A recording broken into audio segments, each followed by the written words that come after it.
Ketika kita nyadari dosa kita banyak, selalulah kita ini beristighfar kepada Allah Subhanahu wa ta'ala. Bahkan Al-Alamah Ibnul Qayyim Al-Jauzi beliau mengatakan,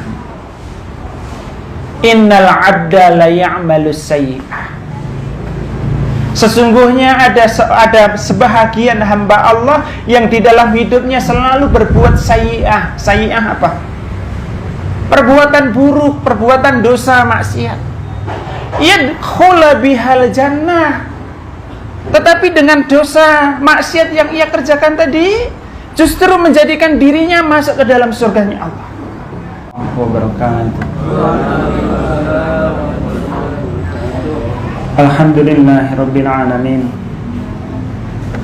Wabihi nasta'inu ala umuri dunya waddini wala khawla wala quwwata illa billahil aliyyil azim. Ashhadu an la ilaha illallah wahdahu la syarika lah wa ashhadu anna Muhammadan abduhu wa rasuluhu la nabiyya wa la rasula ba'dah. Allahumma salli wa sallim wa barik ala sayyidina Muhammadi wa ala alihi wa sahbihi wa barik wa sallim. Amma ba'du.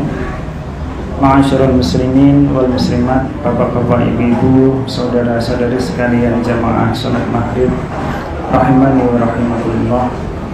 Puji syukur alhamdulillah, marilah kita panjatkan kehadiran Allah Subhanahu wa ta'ala atas segala nikmat-nikmat yang senantiasa Allah karuniakan kepada kita semua hingga pada malam hari ini. Salawat dan salam semoga terlimpahkan kepada junjungan kita Rasulullah Muhammad sallallahu alaihi wasallam. Semoga pula salawat tersebut terlimpahkan kepada keluarga Rasulullah. Semoga pula terlimpahkan kepada sahabat-sahabat Rasulullah, dan pula semoga terlimpahkan kepada seluruh umat Islam yang taat, yang patuh, tunduk dengan sebenar-benarnya kepada Allah hingga besok hari kiamat. Allahumma Jamaah salat maghrib rahimani wa rahimakumullah. Tema kita pada sore hari ini adalah fadilah bertaubat. Allah Subhanahu wa ta'ala berfirman di dalam surah Ali Imran ayat yang ke-133. A'udzu billahi minasyaitonir rajim. Bismillahirrahmanirrahim. Wasari'u ila maghfiratin min rabbikum wa jannah arduhas samawati wal ardu uiddat lil muttaqin. Dan bergegaslah kamu semuanya ila maghfiratin min rabbikum, menuju kepada ampunan Tuhanmu, wa jannah, dan menuju kepada surga. Arduhas samawati wal ard, yang surga itu luasnya seluas langit dan bumi. Uiddat lil muttaqin, surga seluas itu dijanjikan oleh Allah bagi orang-orang yang bertakwa. Jamaah salat maghrib rahimakumullah.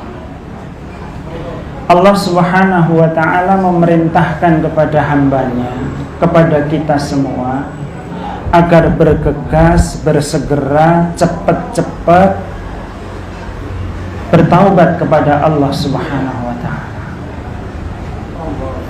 Ini lantaran kita sebagai hamba-hamba Allah adalah sebagai hamba-hamba yang senantiasa banyak berbuat dosa, senantiasa banyak berbuat maksiat di dalam kehidupan kita.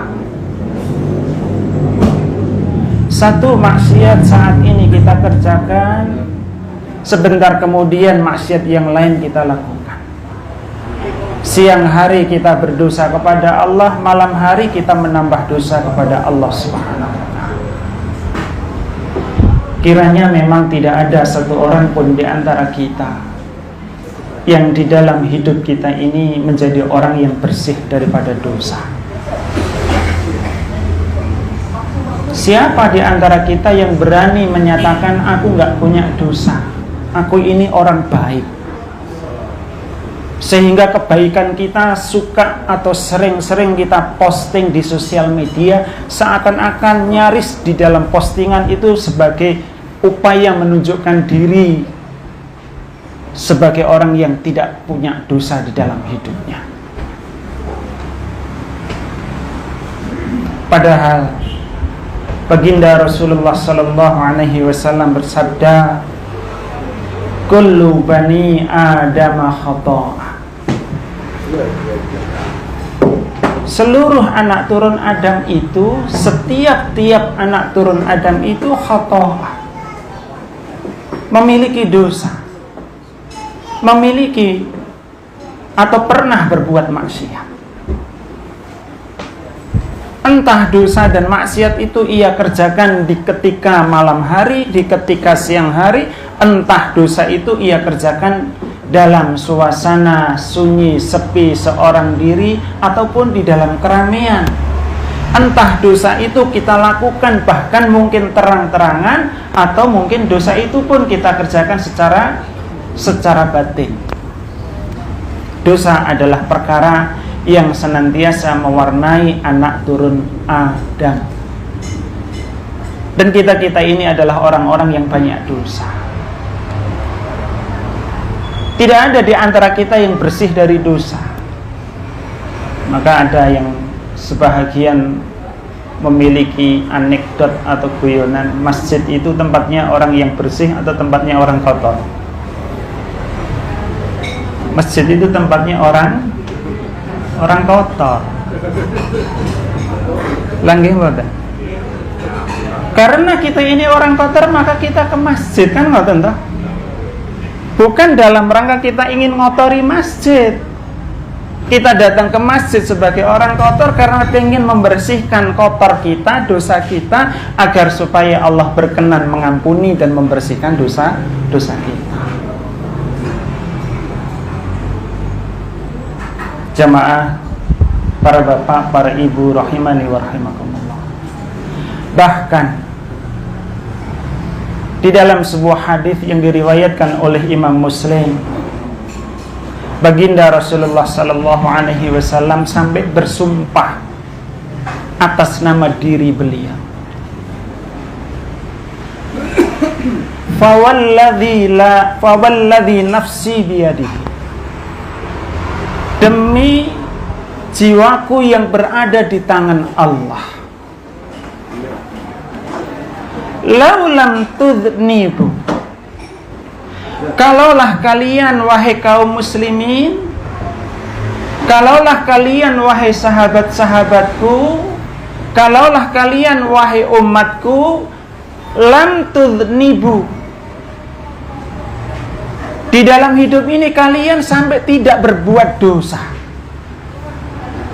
Kalian menjadi orang yang mampu menjaga kesucian kalian, tidak pernah berbuat dosa sedikit pun di dalam hidup kalian.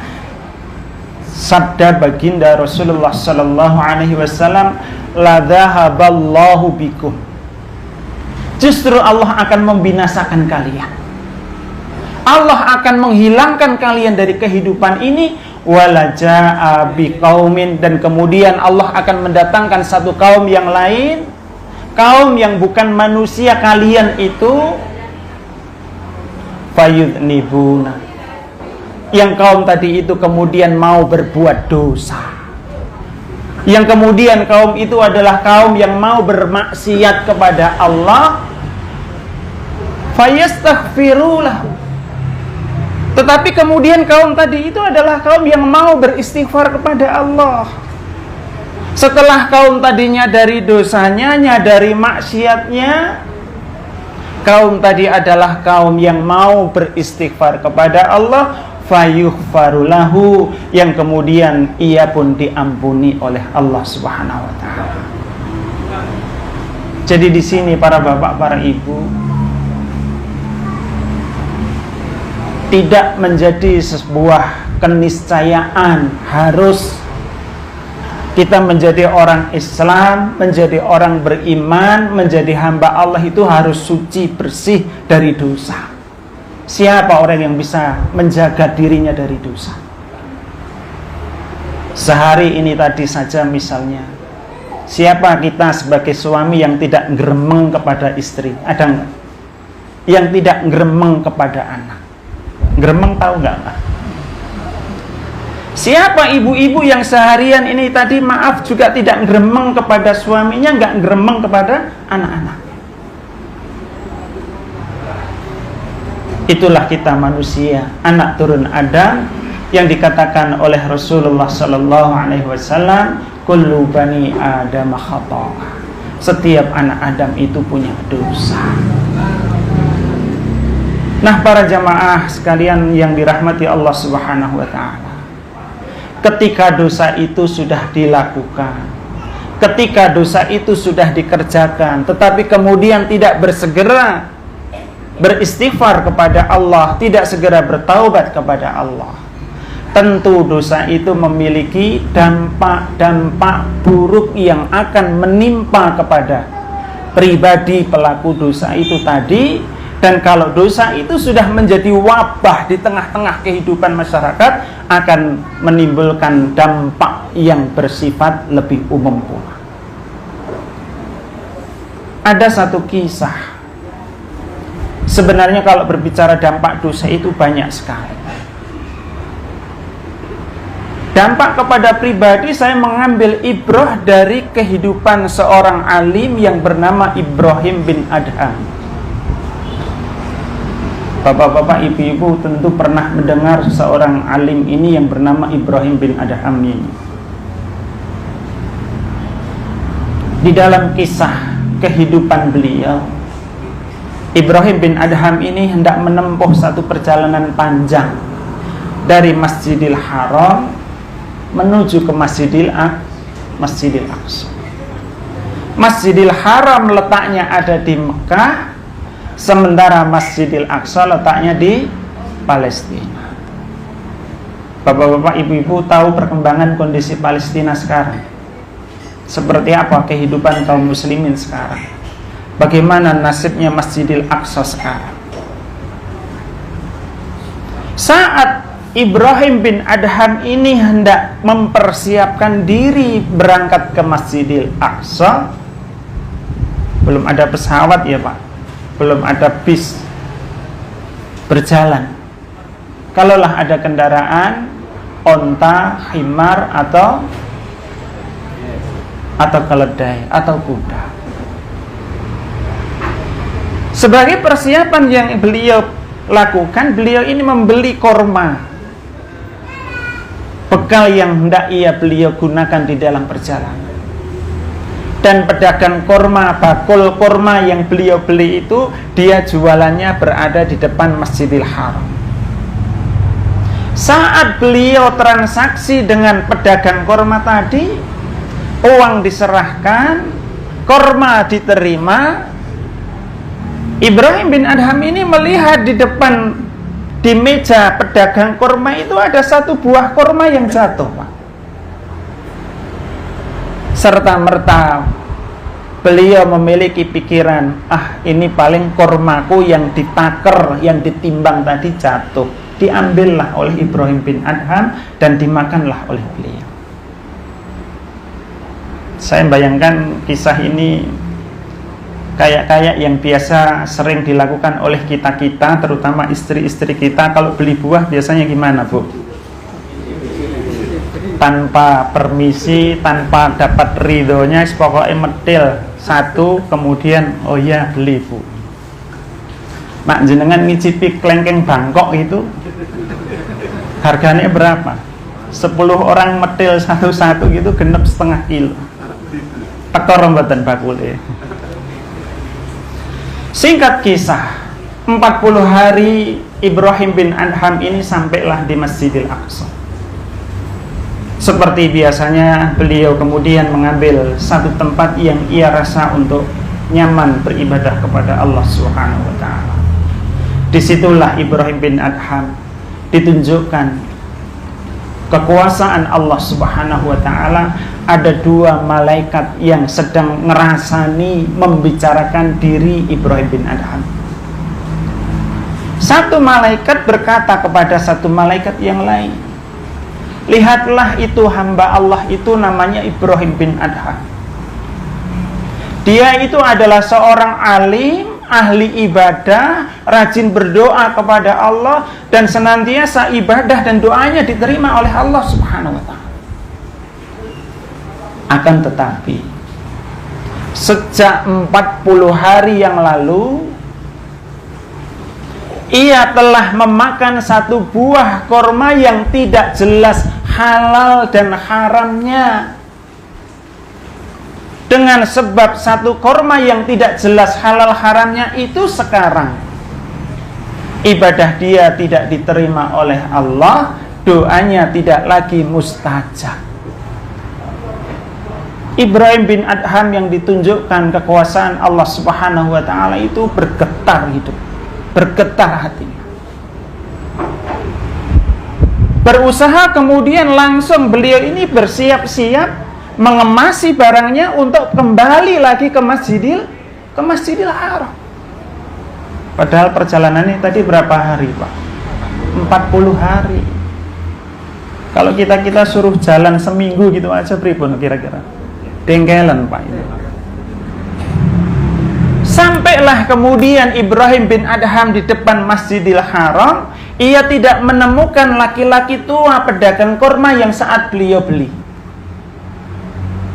Maka kemudian beliau berusaha bertanya kepada orang yang ada di tempat itu, dan ada laki-laki muda. Di mana laki-laki tua pedagang kurma itu? Singkat kisah, laki-laki muda yang menjual tadi itu adalah anaknya, pedagang tua tadi itu adalah bapaknya, dan sudah meninggal sebulan yang lalu. Bingung Ibrahim bin Adham. Lantas bagaimana saya untuk mencari halal satu biji korma yang sudah terlanjur masuk di dalam perut saya? Anak yang mewakili bapaknya tadi diminta halalnya, saya halalkan. Tetapi saya nggak tahu dengan saudara-saudara saya yang jumlahnya 11 orang. Masya Allah. Gara-gara satu buah korma yang tidak jelas halal haramnya, seorang ulama loh, Pak. Kita siapa? Kelasnya ulama selama ini ibadahnya diterima Allah, doanya mustajab, gara-gara satu biji korma kemudian ditolak oleh Allah dan tidak diterima doanya. Bagaimana dengan selama kita hidup ini bekerja? Jujur, Pak, saya membaca kisah Ibrahim bin Adham ini sebagai laki-laki, sebagai bapak, sebagai suami, kadang-kadang ngrantes. Perso ngrantes niku napa? Kita ini sebagai laki-laki berusaha banget loh untuk bikin istri kita, anak kita bahagia loh. Iya enggak? Kita ini menjadi laki-laki yang rela pontang-panting, bekerja giat, bekerja keras, sampai diriwangi bercucuran keringat demi bahagianya istri kita, demi bahagianya anak-anak kita. Tetapi kalau ternyata kemudian di dalam usaha kita mencari nafkah tadi kita kepleset, nafkah yang kita dapat, yang kita peroleh, yang kita cari tadi itu ternyata adalah nafkah yang tidak dihalalkan oleh Allah, istri kita nggak dihisab, anak kita nggak dihisab, kita yang akan dihisab, Pak. Apakah kemudian demi bahagianya anak, demi bahagianya istri, kemudian kita merelakan hidup kita di hadapan Allah Subhanahu wa ta'ala mendapatkan hisab yang berat? Kisah serupa ini para bapak, para ibu, juga pernah terjadi pada masa Nabi Isa alaihissalam. Bapak-bapak, ibu-ibu, di antara kisah mukjizatnya Nabi Isa apa? Bisa menghidupkan orang yang sudah mati. Kisah singkat nih, ini baliknya kepada orang Yahudi. Orang Yahudi itu memang Masya Allah, dendeng, bandel, ngeyel, bangkang. Dari dulu, kalau sekarang begitu enggak? Kalau enggak begitu, kaum muslimin Palestina puluhan tahun berjuang seorang diri, satu bangsa sendiri, tidak dibela kaum muslimin di belahan bumi yang lain untuk menghadapi penjajahan orang-orang Yahudi. Hingga kemudian Masjidil Aqsa pun dirampas. Padahal itu aset sejarah milik kaum muslimin. Nabi Isa ini dibantah oleh orang Yahudi. Wahai Isa, kalau memang kamu nabi, mintalah kepada Allah, tunjukkan kepada kami orang yang dalam kuburan ini, hidupkanlah. Nak jenengan yang dakwah kemudian ditantang gitu, gimana kira-kira? Saya itu niatnya ngandani becik-becik, kok malah kelakuan kamu begitu. Tetapi Nabi Isa memang seorang nabi yang kemudian ia berdoa kepada Allah Subhanahu wa ta'ala, doanya dikabulkan oleh Allah. Singkat kisah, orang yang di dalam kubur tadi itu bangun betul. Jangan lihat orang bangun dari kubur melayu kira-kira gitu, apalagi pas malam-malam. Terjadilah pembicaraan, percakapan antara Nabi Isa dan orang tadi.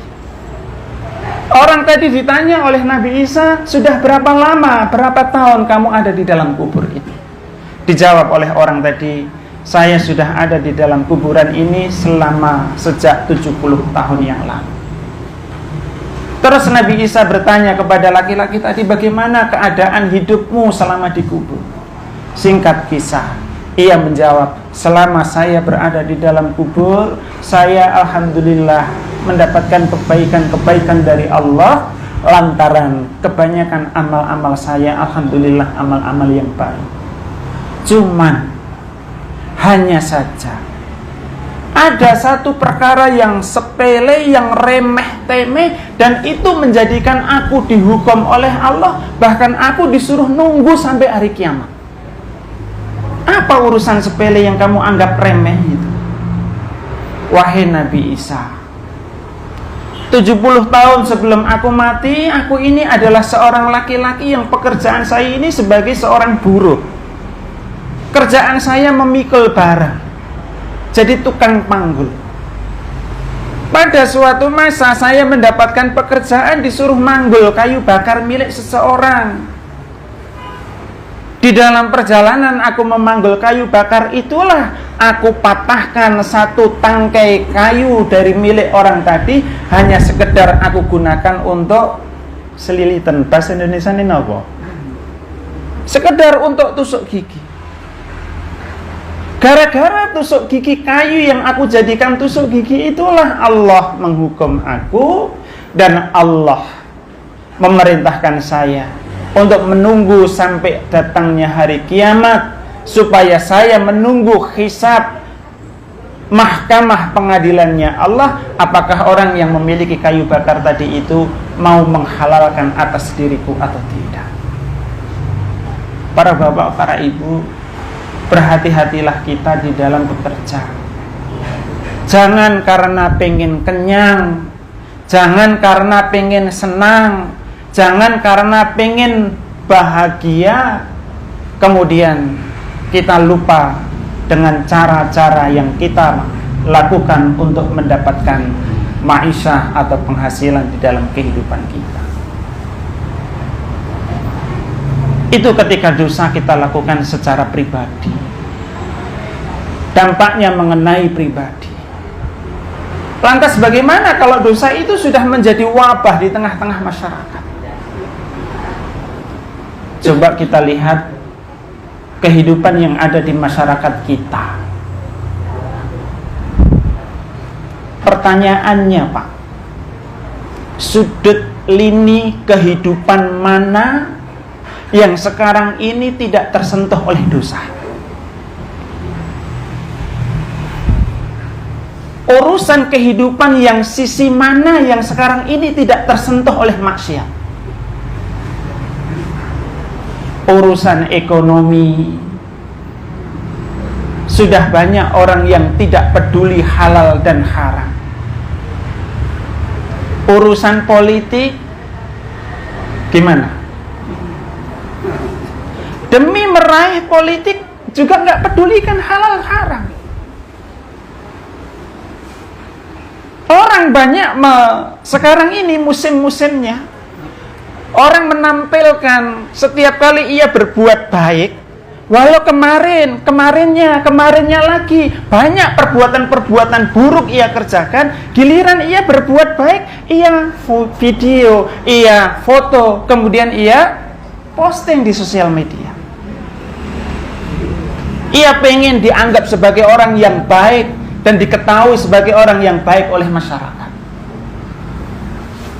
Dalam urusan pergaulan, dalam urusan sosial pergaulan, betapa sekarang ini dalam kondisi yang teramat sangat parah. Kalau panjenengan jamaah sekalian pernah atau mengikuti diskusi sosialisasi yang dilakukan oleh seorang psikiater, seorang wanita sudah dewasa, beliau menyampaikan keadaan, kondisi, bahaya, buruknya pergaulan anak-anak kita di zaman sekarang. Beliau sampaikan, kondisi sekarang ini anak masih berusia SD saja. Kita mohon berhati-hati mengawasi anak-anak kita, Pak. Terutama siapa? Kita-kita yang maaf begitu familiarnya dengan HP. Karena nggak pengen ribet ngurusi anak, karena pengen anak nggak ngerusui kerjaan kita, orang tua banyak kemudian ngasih HP saja kepada anak. Anak pun akhirnya diem. Dampak yang ditimbulkan dari sikap yang seperti itu, anak usia SD beliau paparkan. Mohon maaf, cah SD itu sudah melakukan trisam. Jenengan perso, trisam saja jenengan sok mboten ngertos. Cah siji nglawan cah loro. Itu anak SD. Belum lagi para jamaah, kalau kita berbicara sisi-sisi dosa yang banyak dilakukan oleh umat manusia di tengah-tengah kehidupan kita sekarang. Saat kehidupan maksiat, dosa itu sudah mewabah dari semua aspek hidup sudah dilakukan. Termasuk sedih kalau kita melihat realita yang ada. Menyatakan diri mukmin, menyatakan diri muslim, bahkan ngurusi pondok yang besar, tetapi rusak. Melaksanakan ritual ibadahnya orang Yahudi, melaksanakan ritual ibadahnya orang Nasrani, yang itu sudah tegas-tegas Allah Subhanahu wa taala berfirman, ghairil maghdubi alaihim waladhdallin. Dan kita umat Islam, apa yang bisa dilakukan? Para jamaah, ketika maksiat dosa sudah mewabah di tengah-tengah masyarakat, marilah kita mengambil ibrah dari kisah kehidupan kaum bangsa yang disebut sebagai suku Ailah, yang disebut sebagai suku Aikah. Saya nggak menyebut mobil Ailah, saya juga nggak menyebut mobil Agia. Entah mungkin juga apakah mobil itu dinisbatkan dari nama suku Yahudi yang bernama suku Ailah dan suku Aikah. Allah Subhanahu wa taala berfirman di dalam surah Al-Maidah ayat yang ke-78. Lu'inal ladzina kafaru min bani Israila ala lisani Dawud wa Isa bin Maryam. Dzalika bima asaw wa kanu ya'tadun. Lu'inal ladzina kafaru min bani Israil. Telah dilaknati oleh Allah orang-orang kafir dari Bani Israel. Ala lisani Dawud, melalui lisannya Nabi Dawud, wa Isa bin Maryam, dan melalui lisannya Nabi Isa bin Maryam. Dzalika bima asaw wa kanu ya'tadun. Hal itu disebabkan mereka selalu bermaksiat, mewabah kemaksiatannya, ya'tadun wa kanu ya'tadun, dan maksiatnya itu sudah berlebih-lebihan, melampaui batas. Memang apa dosa yang dilakukan oleh suku Ailah? Memang apa dosa yang dilakukan oleh suku Aikah? Di dalam tafsir Jalalain disebutkan, dosa yang dilakukan oleh kaumnya Nabi Daud, yang kaum itu disebut sebagai suku Ailah, Sampai-sampai suku Ailah itu dikutuk oleh Nabi Daud menjadi kaum yang berubah menjadi kera. Apa dosa yang mereka lakukan? Hingga kemudian Nabi Daud itu marah, berdoa kepada Allah, dikutuk menjadi bangsa yang berubah wujudnya menjadi kera. Allah Subhanahu wa ta'ala berfirman berkaitan dengan suku Ailah ini di dalam surah Al-A'raf ayat 163. Was'alhum 'anil qaryatil lati kanat hadiratal bahr. Dan tanyakanlah wahai Muhammad kepada mereka 'anil qaryah, tentang kisahnya satu penduduk, satu desa, satu kota. Allati kanat hadiratal bahr, yang kota tadi itu berada di pesisir pantai. Idh ya'duna fi sabti, di ketika mereka itu melanggar hari Sabtu mereka. Idh ta'tihim hitanuhum, di ketika hari Sabtu itu Allah menguji kepada mereka, ikan itu menggelepar-gelepar ngambang di permukaan air laut. Suku Ailah ini adalah suku yang hidupnya di pesisir pantai, pekerjaannya sebagai seorang nelayan. Tetapi dia memiliki syariat ditetapkan oleh Allah, ketika hari Sabtu jangan mencari ikan. Liburlah untuk beribadah kepada Allah Subhanahu wa ta'ala. Tetapi orang Yahudi ini memang orang-orang yang licik, ngakali Allah Subhanahu wa ta'ala. Justru dia diuji oleh Allah ini tidak mendekatkan diri kepada Allah, tidak minta munculkanlah ikan-ikan itu di saat bukan hari Sabtu ya Allah. Tetapi ia langgar hari Sabtu tadi itu. Yang seharusnya hari Sabtu itu dia taat beribadah kepada Allah, dia justru meninggalkan hari Sabtu. Ia melanggar hari Sabtu untuk mencari pekerjaan atau maisha. Bagaimana dengan orang yang dirubah oleh Allah menjadi babi? Disebutkan di dalam tafsir Jalalain pula bahwa kaumnya Nabi Isa ini adalah seorang nabi yang diminta oleh kaumnya. Kalau tadi suruh menghidupkan orang yang mati, nggih, kaumnya Nabi Isa ini minta, Masya Allah, agar Allah memberikan makan dari langit, Pak. Maka turunlah surat Al-Ma'idah. Kisah singkat, makanan yang diminta oleh orang Yahudi kaumnya Nabi Isa itu dikabulkan oleh Allah. Tetapi Allah Subhanahu wa ta'ala meminta, berfirman, memesan kepada umatnya Nabi Isa ini, kala makanan langit itu diturunkan, janganlah kalian simpan, janganlah kalian timbun. Yakinlah bahwa Allah itu maha kaya, Allah itu bisa menurunkan secara berulang-ulang makanan itu dari langit.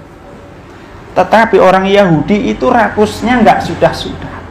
Sudah doa permintaannya kepada Nabi Allah dikabulkan, tidak kemudian nurut kepada Allah, masih saja ngeyel kepada Allah. Makanan yang diturunkan oleh Allah, Al-Ma'idah itu disimpan oleh mereka, ditimbun oleh mereka. Dari situ kemudian Allah Subhanahu wa ta'ala mengutuk kaumnya Nabi Isa tadi itu berubah menjadi babi. Para bapak, para ibu, jamaah salat maghrib rahimani wa rahimakumullah. Dari pelajaran-pelajaran ibrah yang terjadi dari kehidupan nabi-nabi yang kita sampaikan tadi, hendaklah kita sebagai umatnya Rasulullah sallallahu alaihi wasallam ini jadilah umat yang bergegas, bersegera untuk bertaubat kepada Allah Subhanahu wa ta'ala. Jangan kita tunda. Mungkin kita akan mengatakan begini, kalau saya ini bertaubat dari dosa-dosa saya, mungkin saya bisa bertaubat.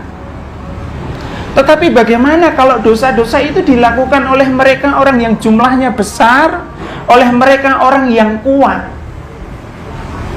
Jumlahnya besar, mereka pun kuat di dalam kehidupan.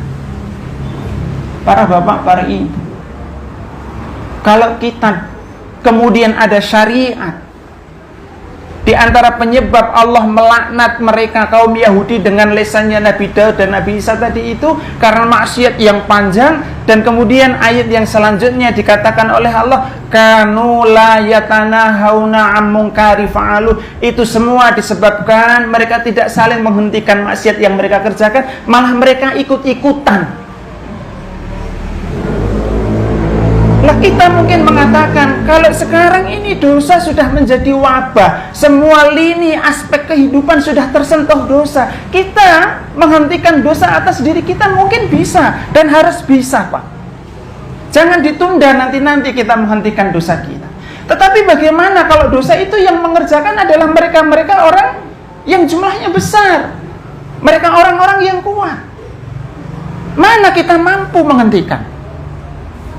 Dari situ para jamaah, ibu-ibu dan bapak-bapak rahimani wa rahimakumullah, tinggalkanlah orang yang berdosa. Hijrahlah dari orang yang berdosa. Kalau kita tidak bisa menghentikan mereka, paling enggak janganlah kita berkumpul dengan mereka. Biarlah ketika Allah Subhanahu wa ta'ala turunkan laknat, kita menjadi orang-orang yang sudah hijrah dari kehidupan mereka. Disinilah para bapak, para ibu, di antara fadilah bertaubat kepada Allah Subhanahu wa ta'ala, menyegerakan kita ini bertaubat kepada Allah Subhanahu wa ta'ala. Adapun kalau fadilah itu di akhirat nanti, marilah kita perhatikan satu perkataan yang disampaikan oleh seorang tabi'in yang bernama Khalid bin Ma'dan rahimahullah ta'ala. Khalid bin Ma'dan ini adalah seorang tabi'in yang di dalam kisah hidupnya beliau ini tidak kurang belajar dari 70 orang sahabat Rasulullah sallallahu alaihi wasallam. Kata beliau berkaitan dengan orang-orang yang bertaubat, idza dakhalat tawwabunal jannah, apabila orang-orang yang bertaubat itu sudah pada masuk ke dalam surga,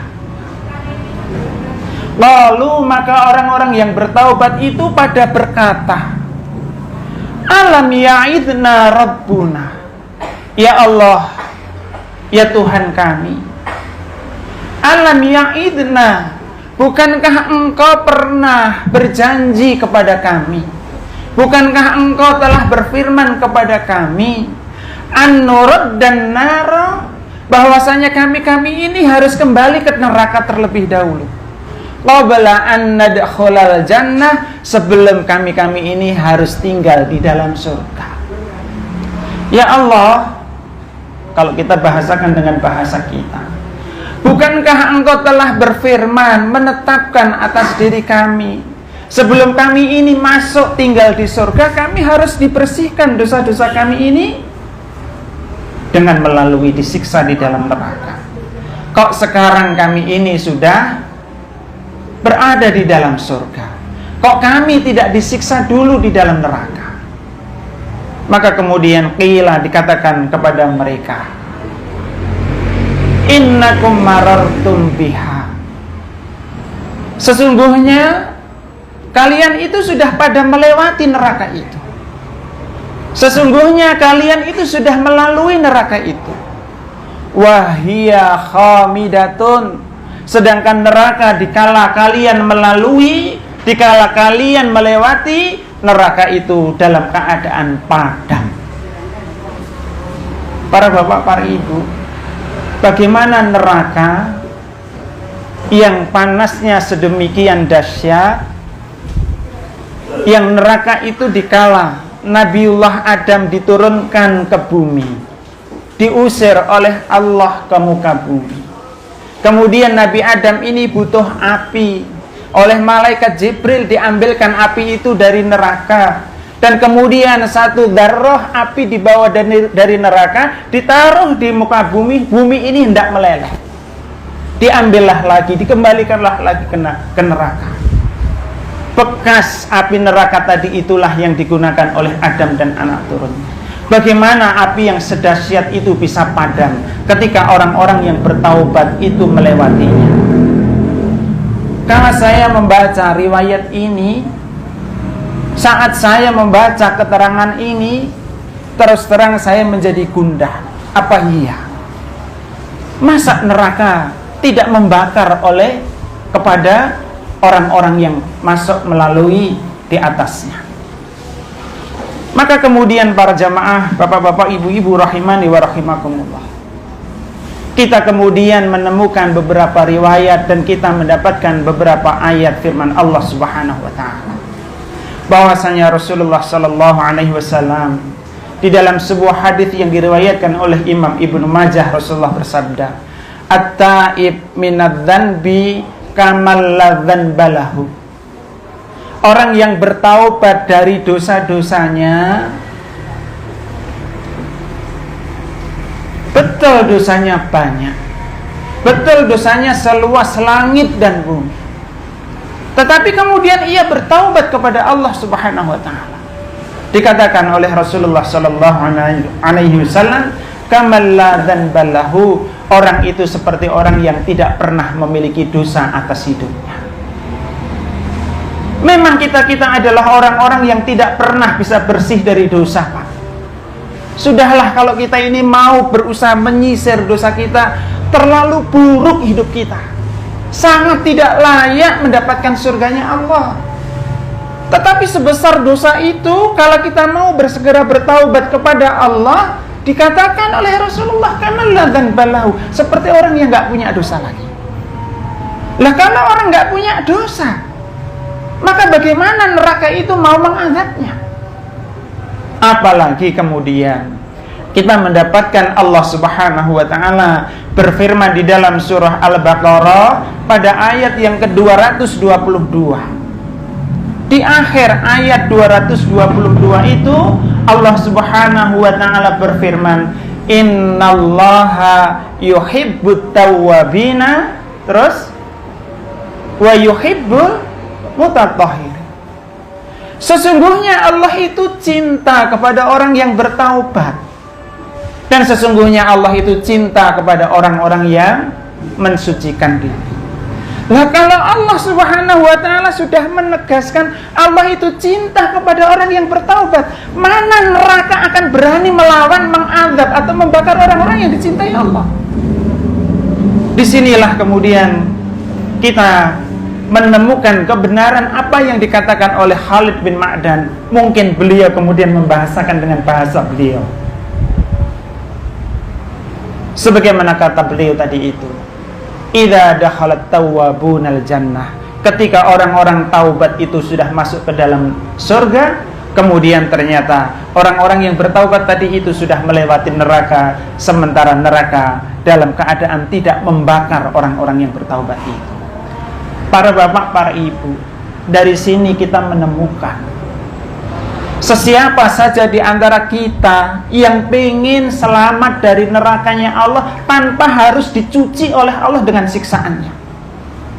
Jadilah orang-orang yang banyak bertaubat kepada Allah. Sisirlah dosa kita siang malam.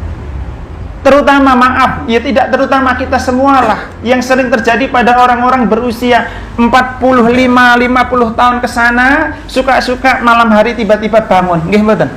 Betul enggak ini yang sudah usia 50-an tahun ke atas? Tidak ada sebab musabab Allah tiba-tiba bangunkan kita. Di situ ingatlah dosa kita. Sisirlah dosa kita. Dulu aku pernah berbuat dosa ketika aku pemuda, ketika aku remaja, aku punya dosa kepada orang tua, ketika aku menikah aku dosa kepada istriku.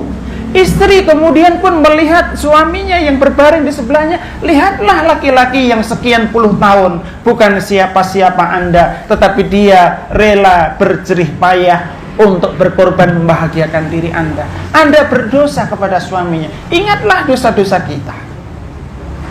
Kita ini para bapak, para ibu, bukan orang-orang yang sedikit dosa kita. Kita banyak dosa kita. Ketika kita nyadari dosa kita banyak, selalulah kita ini beristighfar kepada Allah Subhanahu wa ta'ala. Bahkan Al-Alamah Ibnul Qayyim Al-Jauzi beliau mengatakan, innal abda la ya'malu sayyi'ah. Sesungguhnya ada sebahagian hamba Allah yang di dalam hidupnya selalu berbuat sayyi'ah. Sayyi'ah apa? Perbuatan buruk, perbuatan dosa, maksiat. Yadkhula bihal jannah.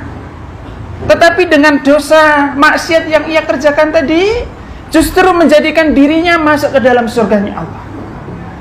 Wa innal abda la ya'malul hasanah, dan ada pula hamba-hamba yang selalu berbuat hasanah, yadkhula bihan nar, yang dengan itu pun menjadikan dia justru masuk ke dalam surga, ke dalam neraka. Kenapa hal itu bisa terjadi? Orang yang berbuat sayyi'ah tadi itu adalah orang yang menjadikan dosa-dosa dia selalu ada di catatan memori kehidupan kita. Dosa yang pernah kita lakukan puluhan tahun yang lalu nggak akan pernah kita lupakan, Pak. Apalagi Allah nggak akan pernah lupa. Apalagi malaikat pencatat amal nggak akan pernah lupa. Saat kita ingat dosa-dosa kita tadi itu, beristighfarlah kepada Allah. Dosa yang kita lakukan tadi, kenapa sampai ada hamba yang melakukan dosa justru masuk ke dalam surga? Karena dosa-dosa yang ia kerjakan selalu ada di pelupuk mata dia, menjadikan dia selalu menangis kepada Allah, selalu bersedih hati, selalu meneteskan air mata kepada Allah ketika ia ingat dosa-dosa dia. Dan di setiap kali dia ingat dosa, dia beristighfar kepada Allah Subhanahu wa ta'ala. Ya Allah, ampunilah dosaku. Ya Allah, maafkanlah kesalahan-kesalahanku.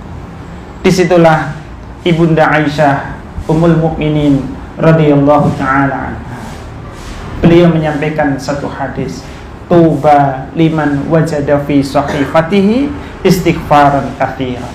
Berbahagialah bagi sesiapa saja yang ketika mendapatkan pembagian catatan amalnya, buku catatan amalnya di hari kiamat nanti berisikan istighfar yang jumlahnya banyak. Berbahagialah kita orang yang hidup kita selalu menjadikan lisan kita banyak bertaubat, banyak beristighfar kepada Allah Subhanahu wa ta'ala.